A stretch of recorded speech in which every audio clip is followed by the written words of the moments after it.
पूरा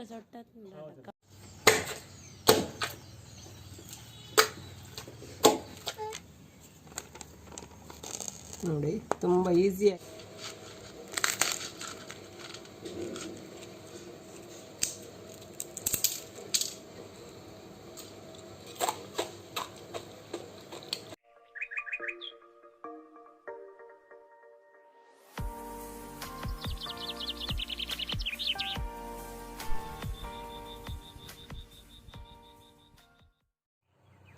hi friends, ವಿತಾ family ಬ್ಲಾಗಿಗೆ ನಿಮಗೆ ಸ್ವಾಗತ. ಇವತ್ತು ನಾನು ಹಲಸಿನಕಾಯಿಯ ಹಪ್ಪಳವನ್ನು ಮಾಡ್ತಾ ಇದ್ದೇನೆ.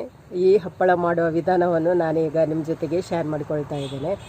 ಹಲಸಿನಕಾಯಿಯ ಹಪ್ಪಳವನ್ನು ಮಾಡೋದು ತುಂಬ ಕಷ್ಟವೇನಲ್ಲ, ತುಂಬ ಸುಲಭ, ಆದರೆ ಸ್ವಲ್ಪ ಟೈಮ್ ತಗೊಳ್ತದೆ ಅಷ್ಟೇ. ಈಗ ನಾನು ಹಲಸಿನಕಾಯಿಯನ್ನು ಕಟ್ ಮಾಡಿ ಅದರ ಸೊಳೆಯನ್ನೆಲ್ಲ ಬಿಡಿಸಿ ಬೇಯಿಸ್ಲಿಕ್ಕಿಟ್ಟು ಹಪ್ಪಳವನ್ನು ಮಾಡ್ತಾ ಇದ್ದೇನೆ. ಬನ್ನಿ ಫ್ರೆಂಡ್ಸ್, ಈಗ ಹೋಗೋಣ ನಾವು ಹಲಸಿನಕಾಯಿಯನ್ನು ಕಟ್ ಮಾಡೋಣ.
ಹಪ್ಪಳ ಮಾಡಲಿಕ್ಕೆ ನಾನೀಗ ಹಲಸಿನಕಾಯಿ ಸೊಳೆಯನ್ನು ಬಿಡಿಸ್ತಾ ಇದ್ದೇನೆ. ಇದರಲ್ಲಿ ಸ್ವಲ್ಪ ಮೇಣ ಇದೆ. ಮೇಣ ಎಲ್ಲ ಕೈಗೆ ತಾಗ್ತದಲ್ವ, ಅದಕ್ಕೆ ಇವಾಗ ಕೈಗೆ ನಾನು ಸ್ವಲ್ಪ ಎಣ್ಣೆಯನ್ನು ಹಚ್ಕೊಳ್ತಾ ಇದ್ದೇನೆ. ಎಣ್ಣೆಯನ್ನು ಹಚ್ಚಿಕೊಂಡು ಈ ಸೊಳೆಯನ್ನೆಲ್ಲ ನಾವು ಬಿಡಿಸ್ತಾ ಇದ್ದೇವೆ. ಇಲ್ಲಿ ಅತ್ತೆ ಕೂಡ ನಮ್ಮ ಜೊತೆಗೆ ಸೇರಿಕೊಂಡು ಸೊಳೆಯನ್ನು ಬಿಡಿಸ್ತಾ ಇದ್ದಾರೆ. ನಾವೆಲ್ಲರೂ ಒಟ್ಟು ಸೇರಿ ಈ ಹಪ್ಪಳವನ್ನು ಮಾಡ್ತೇವೆ. ಒಂದು ಕಡೆ ಮಗಳು ರೆಕಾರ್ಡಿಂಗ್ ಮಾಡ್ತಾ ಇದ್ದಾಳೆ, ಇನ್ನೊಂದು ಕಡೆ ಹಸ್ಬೆಂಡ್ ಹಲಸಿನಕಾಯಿಯನ್ನು ಕಟ್ ಮಾಡ್ತಾ ಇದ್ದಾರೆ. ಎಲ್ಲರೂ ಸೇರಿ ನಾವು ಇವಾಗ ಹಪ್ಪಳವನ್ನು ಮಾಡ್ತಾ ಇದ್ದೇವೆ. ನೋಡಿ, ಈ ಥರ ಒಂದೊಂದಾಗಿ ಬಿಡಿಸ್ತಾ ಇದ್ದೇವೆ.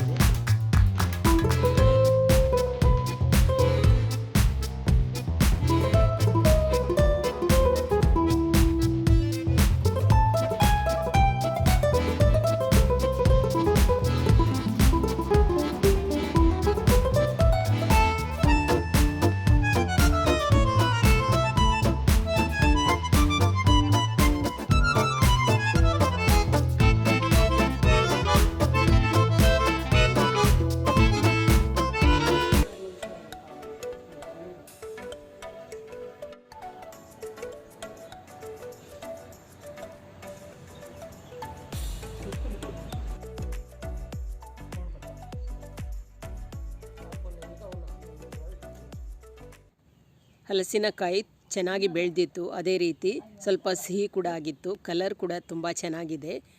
ಹಪ್ಪಳ ಕೂಡ ಒಳ್ಳೆ ಕಲರ್ಫುಲ್ಲಾಗಿ ಬಂದಿದೆ.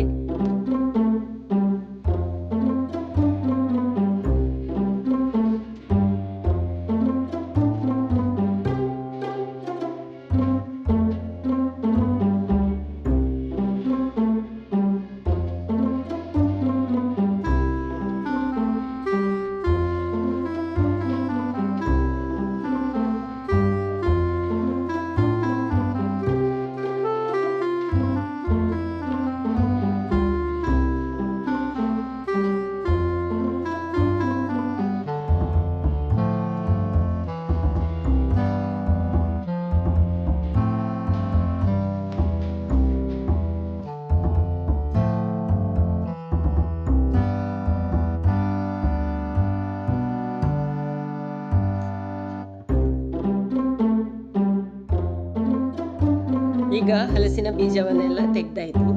ಈಗ ಇದನ್ನು ನಾವು ಚೆನ್ನಾಗಿ ಬೇಯಿಸಬೇಕು. ನಾನಿಲ್ಲಿ ಒಂದು ಇಡ್ಲಿ ಸ್ಟೀಮರ್ ಪಾತ್ರೆಯಲ್ಲಿ ನೀರು ಹಾಕಿ ಬಿಸಿ ಮಾಡಲಿಕ್ಕೆ ಇಟ್ಟಿದ್ದೇನೆ. ಇವಾಗ ನೀರು ಕೂಡ ಚೆನ್ನಾಗಿ ಕುದೀತಾ ಇದೆ. ಈ ಇಡ್ಲಿ ಸ್ಟೀಮರ್ ಪಾತ್ರೆಗೆ ಈ ಹಲಸಿನ ಸೋಳೆಯನ್ನು ಹಾಕ್ತಾ ಇದೆ. ಎಲ್ಲವನ್ನು ಒಟ್ಟಿಗೆ ಹಾಕಿ ಇದಕ್ಕೆ ಒಂದು ಮುಚ್ಚಳವನ್ನು ಮುಚ್ಚಿ ಇದು ಸಾಫ್ಟ್ ಆಗುವ ತನಕ ಇದನ್ನು ನಾನು ಬೇಯಿಸ್ತಾ ಇದ್ದೇನೆ.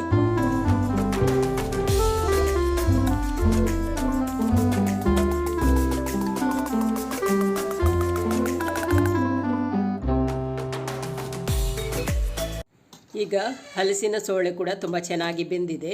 ಇವಾಗ ನಾವು ಇದನ್ನು ಕುಟ್ಟಿ ಗ್ರೈಂಡ್ ಮಾಡಿಕೊಳ್ಬೇಕು. ಒಂದು ಕೋಲ್ನ ಸಹಾಯದಿಂದ ಇದನ್ನು ನಾನು ಕುಟ್ತಾ ಇದ್ದೇನೆ. ಮೊದಲಿಗೆ ನಾನು ಇಲ್ಲಿ ಕಡಿಯುವ ಕಲ್ಲನ್ನು ಚೆನ್ನಾಗಿ ತೊಳೆದು ಅದರ ನೀರಿನ ಪಸೆಯನ್ನೆಲ್ಲ ಬಟ್ಟೆಯಲ್ಲಿ ಒರೆಸಿ ಆಮೇಲೆ ಅದಕ್ಕೆ ಎಣ್ಣೆಯನ್ನು ಹಚ್ತಾ ಇದ್ದೇನೆ. ನಾನಿಲ್ಲಿ ಹಲಸಿನ ಸೋಳೆಯನ್ನು ಹಾಕಿದ ಮೇಲೆ ಇದನ್ನು ಹೇಳ್ತಾ ಇದ್ದೇನೆ, ಯಾಕೆಂದರೆ ನನಗೆ ನೆನಪಾಗಲಿಲ್ಲ ಹೇಳಲಿಕ್ಕೆ. ಇವಾಗ ನಾನು ಇಡೀ ಕಲ್ಲಿಗೆ ಇದು ತೆಂಗಿನ ಎಣ್ಣೆಯನ್ನು ಹಚ್ಚಿ ಆಮೇಲೆ ಇದನ್ನು ಒಂದು ಕೋಲಿನ ಸಹಾಯದಿಂದ ಹುಡಿ ಮಾಡ್ತಾ ಇದ್ದೇನೆ. ಅಂದರೆ ಇದು ಬೇಗನೆ ಸಾಫ್ಟ್ ಆದ ಕಾರಣ ಬೇಗನೆ ಇದನ್ನು ಕುಟ್ಟಿಕೊಂಡು ಹುಡಿ ಮಾಡಲಿಕ್ಕಾಗ್ತದೆ. ಈಗ ನಾನು ಇದಕ್ಕೆ ರುಚಿಗೆ ಬೇಕಾಗುವಷ್ಟು ಉಪ್ಪು ಹಾಗೂ ಸ್ವಲ್ಪ ಮೆಣಸಿನ ಹುಡಿ, ಸ್ವಲ್ಪ ಅರಸಿನ ಹುಡಿ ಹಾಕಿ ಇದನ್ನು ಚೆನ್ನಾಗಿ ಕುಟ್ಟಿಕೊಳ್ತಾ ಇದ್ದೇನೆ. ಈ ಕೋಲಿಗೆ ಕನ್ನಡದಲ್ಲಿ ಏನು ಹೇಳ್ತಾರೆ ಅಂದರೆ ಕಮೆಂಟ್ ಮೂಲಕ ನನಗೆ ತಿಳಿಸಿ. ನಾವು ಕಡಿಮೆ ಯೂಸ್ ಮಾಡುವ ಕೆಲವು ವಸ್ತುವಿನ ಹೆಸರು ನಮಗೆ ಗೊತ್ತಿರೋದಿಲ್ಲ. ಅದೇ ರೀತಿ ನನಗೆ ಈ ಕೋಲಿನ ಹೆಸರು ಕೂಡ ಕನ್ನಡದಲ್ಲಿ ಗೊತ್ತಿಲ್ಲ. ಪ್ಲೀಸ್ ನಿಮಗೆ ಯಾರಿಗಾದರೂ ಗೊತ್ತಿದ್ದರೆ ಇದನ್ನು ಕಮೆಂಟ್ ಮೂಲಕ ನನಗೆ ತಿಳಿಸಿ.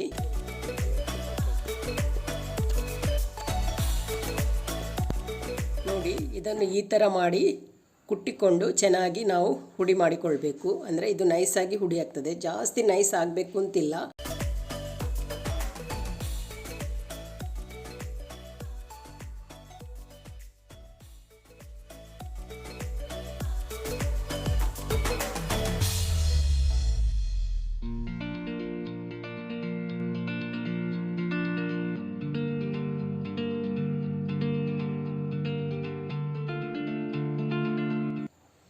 ನೋಡಿ, ಇವಾಗ ಇದನ್ನು ಗುದ್ದಿ ನೈಸಾಗಿ ಗ್ರೈಂಡ್ ಆಯಿತು. ಇವಾಗ ಇದು ಸಾಕು. ಇದನ್ನು ತೆಗಿತಾ ಇದ್ದೇನೆ. ಇದನ್ನು ತೆಗೆದು ನಾವು ಉಂಡೆಯಾಗಿ ಮಾಡಿ ಹಪ್ಪಳವನ್ನು ಮಾಡೋದು. ಇದು ಸ್ವಲ್ಪ ಬೆಳೆದ ಕಾರಣ, ಅಂದರೆ ಜಾಸ್ತಿ ಬೆಳೆದ ಕಾರಣ, ಅದೇ ರೀತಿ ಸ್ವಲ್ಪ ಸ್ವೀಟ್ ಕೂಡ ಆಗಿತ್ತು. ಆದ ಕಾರಣ ಇದು ತುಂಬ ಅಂಟಾಗಿ ಬಂದಿದೆ ಹಿಟ್ಟು. ಆದರೂ ಪರವಾಗಿಲ್ಲ, ಕೈಗೆ ಸ್ವಲ್ಪ ಎಣ್ಣೆಯನ್ನು ಹಚ್ಚಿಕೊಂಡು ಉಂಡೆ ಥರ ಕಟ್ಟಿ ಅದನ್ನು ನಾವು ಹಪ್ಪಳವಾಗಿ ಮಾಡಬಹುದು. ಕೆಲವು ಹಲಸಿನಕಾಯಿಯ ಹಪ್ಪಳ ತುಂಬ ಚೆನ್ನಾಗಿ ಬರುತ್ತದೆ, ಆದರೆ ಕೆಲವು ಹಲಸಿನಕಾಯಿಯ ಹಪ್ಪಳ ಅಷ್ಟು ಚೆನ್ನಾಗಿ ಬರುವುದಿಲ್ಲ. ಕೆಲವು ತುಂಬ ಅಂಟಾಗಿರ್ತದೆ, ಕೆಲವು ಒಂಥರ ನೀರಾಗಿರ್ತದೆ ಹಲಸಿನ ಸೋಳೆ. ಆವಾಗ ನಮಗೆ ಹಪ್ಪಳ ಕೂಡ ಬೇರೆ ಬೇರೆ ಥರವಾಗ್ತದೆ. ಇದೇ ರೀತಿ ಉಳಿದ ಹಲಸಿನ ಸೋಳೆಯನ್ನು ಕೂಡ ನಾವು ಕುಟ್ಟಿ ಗ್ರೈಂಡ್ ಮಾಡ್ತಾ ಇದ್ದೇವೆ.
ಕೋಲಿನ ಸಹಾಯದಿಂದ ಗುದ್ತಾ ಇದ್ದಾಳೆ.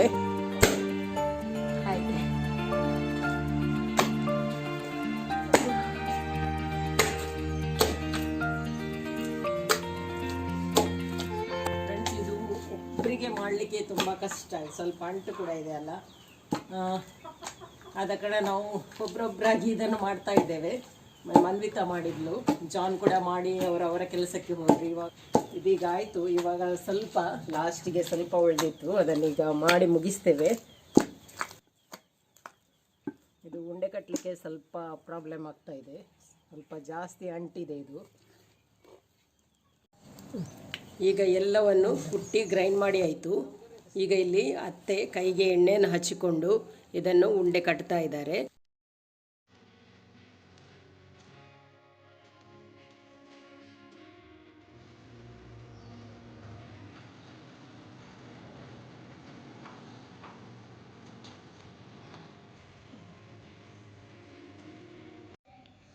ಇಲ್ಲಿ ನಾನು 4 ಪೀಸ್ ಪ್ಲಾಸ್ಟಿಕ್ ಶೀಟನ್ನು ತೊಗೊಂಡಿದ್ದೇನೆ.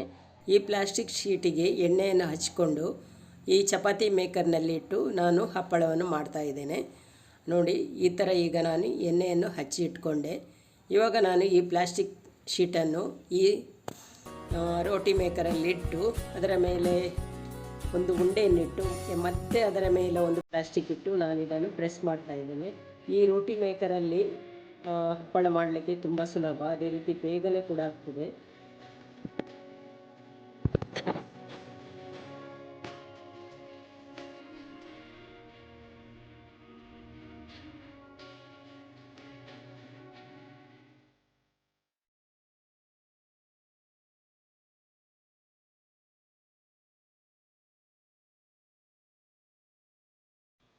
ಈಗ ಒಂದೊಂದು ಹಪ್ಪಳವನ್ನು ಪ್ರೆಸ್ ಮಾಡಿದ ಹಾಗೆ ಇದನ್ನು ತೆಗೆದು ಚಾಪೆಯ ಮೇಲೆ ನಾನು ಒಣ ಹಾಕ್ತಾ ಇದ್ದೇನೆ.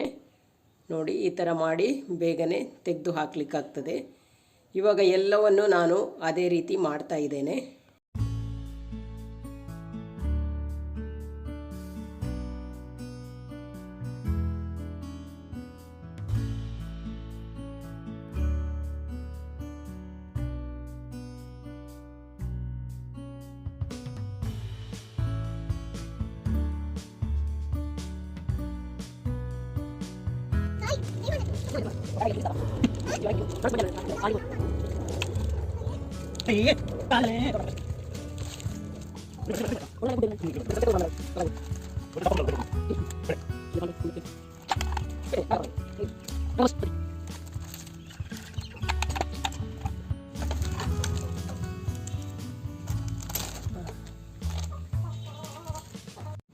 ನೋಡಿ ಫ್ರೆಂಡ್ಸ್, ಇವಾಗ ಮಧ್ಯಾಹ್ನ ಆಗುವಾಗ ಒಂದು ಸೈಡ್ ಸ್ವಲ್ಪ ಒಣಗಿದೆ. ಇವಾಗ ಇದನ್ನು ನಾನು ಟರ್ನ್ ಮಾಡಿ ಹಾಕ್ತೇನೆ.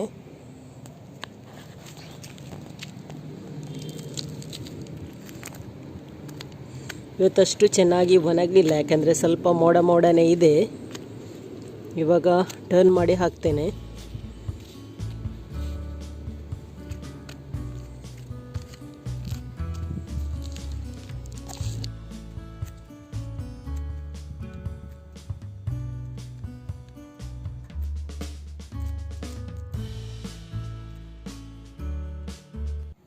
ಇವಾಗ ಮೋಡ ಹೋಗಿ ಜೋರು ಬಿಸಿಲು ಬಂತು. ಈ ಬಿಸಿಲಿಗೆ ಇಲ್ಲಿ ಹಪ್ಪಳವನ್ನು ಟರ್ನ್ ಮಾಡಿ ಹಾಕ್ಲಿಕ್ಕೆ ಆಗೋದಿಲ್ಲ.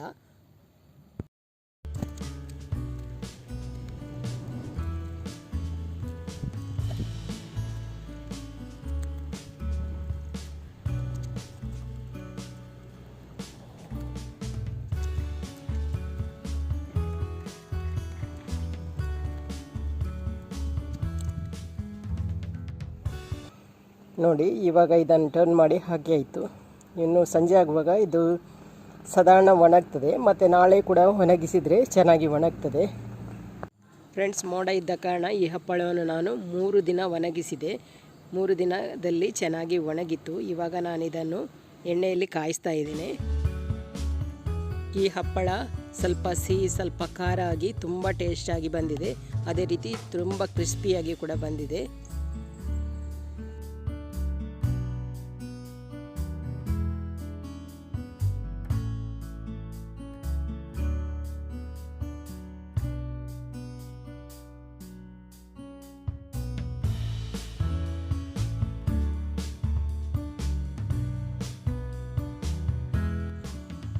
ಫ್ರೆಂಡ್ಸ್, ಇವತ್ತಿನ ಈ ವಿಡಿಯೋ ನಿಮಗೆ ಇಷ್ಟ ಆಗಿದೆ ಅಂತ ಅಂದ್ಕೊಳ್ತೀನಿ. ಇಷ್ಟ ಆದರೆ ಲೈಕ್ ಮಾಡಿ, ಶೇರ್ ಮಾಡಿ, ಅದೇ ರೀತಿ ಸಪೋರ್ಟ್ ಮಾಡಿ. ನಾಳೆ ಇನ್ನೊಂದು ಹೊಸ ವಿಡಿಯೋದೊಂದಿಗೆ ನಾನು ನಿಮಗೆ ಸಿಗ್ತೀನಿ. ಅಲ್ಲಿ ತನಕ ಟೇಕ್ ಕೇರ್, ಬಾಯ್.